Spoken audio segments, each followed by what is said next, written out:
Alright everyone, it's the 29th of October tonight and we're just a week away from election night in the United States.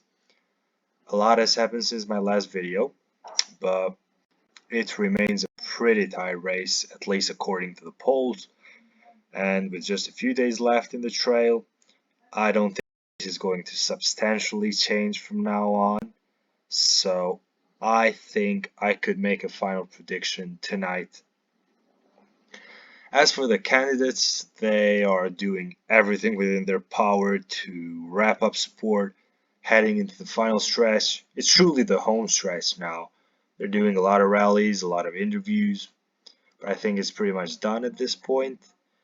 I don't believe there's going to be such a thing as an October surprise or even a November surprise at that. It's a straight and narrow from now on, and I don't think that much can happen in the next few days to ultimately alter the outcome of this election.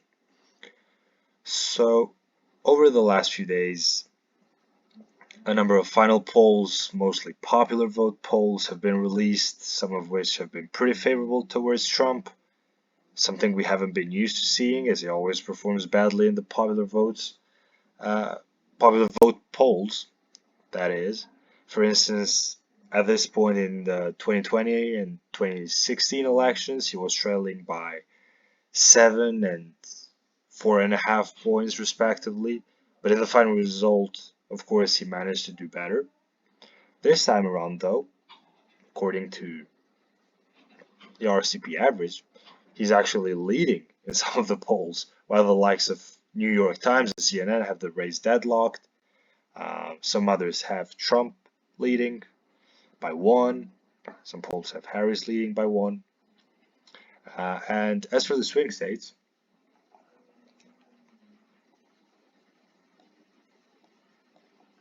if we have a look at the RCP average across the 7 swing states, you can find everything. I mean, you can find polls that favor Trump, you can find polls that favor Harris. Some states are at dead heat, some seem to be leaning towards Trump. But if we are to take RCP into account, and I believe they are a pretty credible source, Trump appears to be leading in all 7 swing states. Well, he was leading in Michigan up until today, I think. He's leading now in 6 out of 7 swing states. And of course, all of the averages are within the margin of error, so make of that what you will.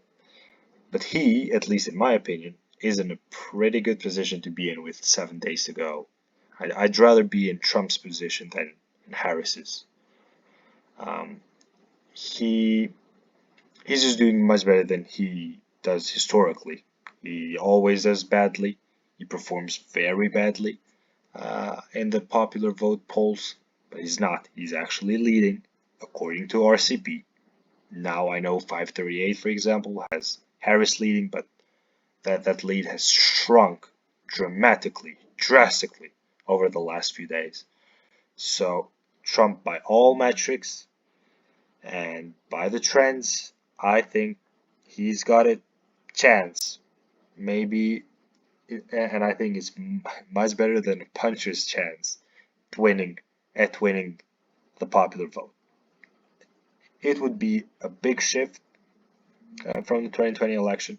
But if he's doing this well in the popular vote, I mean the swing states, I know the polls are suggesting a very tight race in the swing states, and as we can see with the RCP averages, if he's doing this well in the popular vote polls,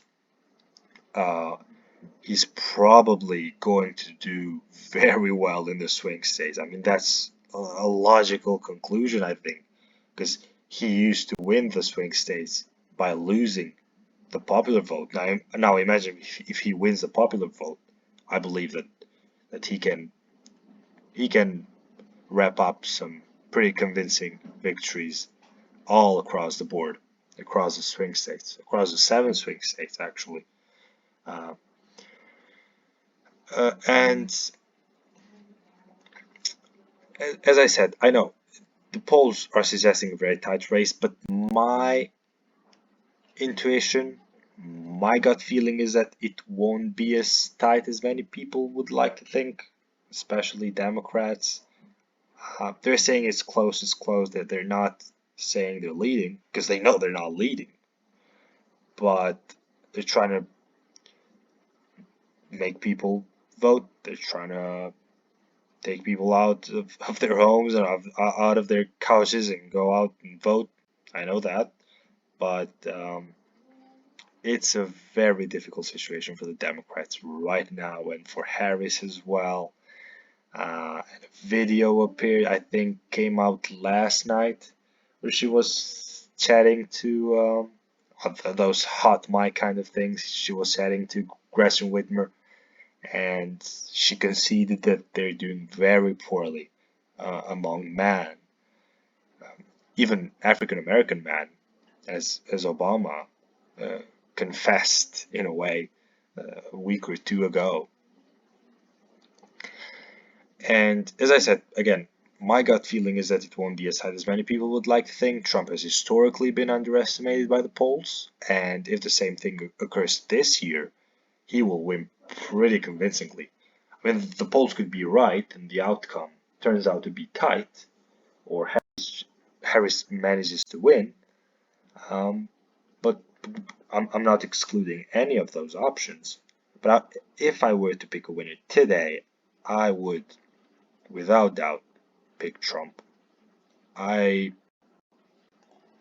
I just find it hard believing that he won't be winning the swing states while performing that well in the popular vote, if that makes sense. Sure, he's doing better in the populous states like New York, California, and Florida, and that is obviously having a clear effect on the national vote. But still, it would be pretty strange if he wouldn't improve his standing across the swing states while doing better in those deep blue states like California and New York. And I've seen a lot of numbers lately, early voting numbers as well. I think he's doing very well in Arizona and Nevada. He's gonna flip those two states, whether people like it or not. You can hold me to my word. Maybe you're gonna hear from me again in a week's time. I think he's gonna flip Nevada, something that he couldn't do in 2016, for example.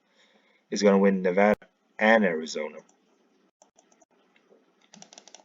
So the Sun Belt is turning red, I think. Again, very good numbers, early voting numbers coming out of the Sun Belt. I think he's flipping Georgia as well. It's gonna be close. I'm not disputing that. It can be tight. I think he's flipping Georgia.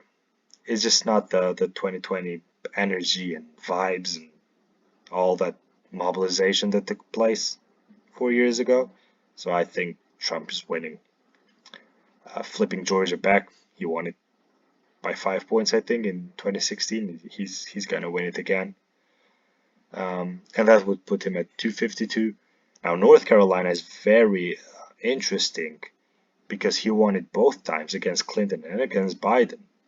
But there have been some polls there lately, uh, and throughout the campaign, even in August and September, some very tight polls, and some polls also uh, favoring Harris. I still think he's going to win North Carolina. Um, I know there are a lot of African American voters in North Carolina, but that's the case with Georgia as well.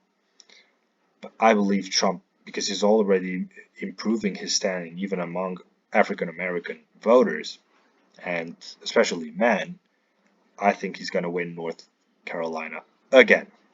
And that would make it 3 wins in 3 elections for Donald Trump in North Carolina. So that puts him at 268. Now the blue wall. Will the blue wall crumble? I think it's the best hope for Harris. I think it's the best hope for Harris. And it's the, I'm not saying the only path, I'm saying the best path towards 270. Michigan, Wisconsin, and Pennsylvania. It would put her at 270 and Trump at 268. But again, RCP has her up by 0.3% in Michigan. I'm not sure that's going to be the case. I saw some very encouraging numbers for Trump. I saw some very encouraging news as well. I mean, the Muslim leaders there endorsed him, and his team has been campaigning pretty hard in Michigan, even among other demographics and ethnic and religious groups. The Albanians spring to mind, and now the Muslims as well. Pretty big Muslim community in Michigan. I think he's going to win Michigan. He won it against Hillary. He's winning. He's winning. He's winning. He's winning it again. As for Pennsylvania, it's going to be tight, I believe. But I've seen some of the early votes, I think, and the absentee ballots, the requests for absentee ballots, he's winning Pennsylvania. I'm convinced. The assassination attempt took place there. There's been Elon Musk is doing a lot of campaigning. Trump is doing a lot of campaigning. I think he's winning Pennsylvania. As for Wisconsin, if Michigan shifts to the right, I think Wisconsin is shifting to the right as well. And it was much closer than Michigan in 2020. Biden won it by 20,000 votes, I think. So I believe Wisconsin is shifting to the right as well, and Trump is flipping that state. 2. So this would mean I don't know if we can call it a blowout. Probably is with modern standards, because it's very difficult now to win all 40 states or 49 states. It's used to happen quite often, actually, during the 70s and 80s. So this is as big a landslide as you're likely to see in the modern times, I think. And I don't know about the popular vote. I'm not 100% convinced that Trump is winning it. I think he's going to do much better than he did in 2020. But as for the swing states, the polls are suggesting a tight race. I don't think it's going to be as tight as some people would think. I think Trump can win. He will probably win most of the swing states. My gut feeling is that he wins all of the swing states, and that puts him at 312. That's a blowout. I mean, in modern standards, he's probably going to do much better in Virginia and Minnesota and New Hampshire. I'm pretty sure he's going to do that. But he doesn't need to win the other states, as long as he wins some of the swing states, especially North Carolina, Georgia, Arizona, and then one of the blue wall states. I believe he's winning it all. I believe he's winning it all. So this is my gut feeling, my prediction. I'm not disputing or arguing against Kamala's chances. Maybe the polls are wrong. Maybe the polls are right. Maybe she does better, like Obama did in 2012. I don't know. Could happen.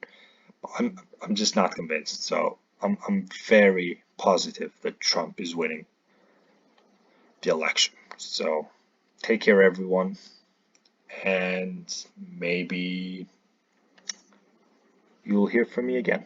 Who knows?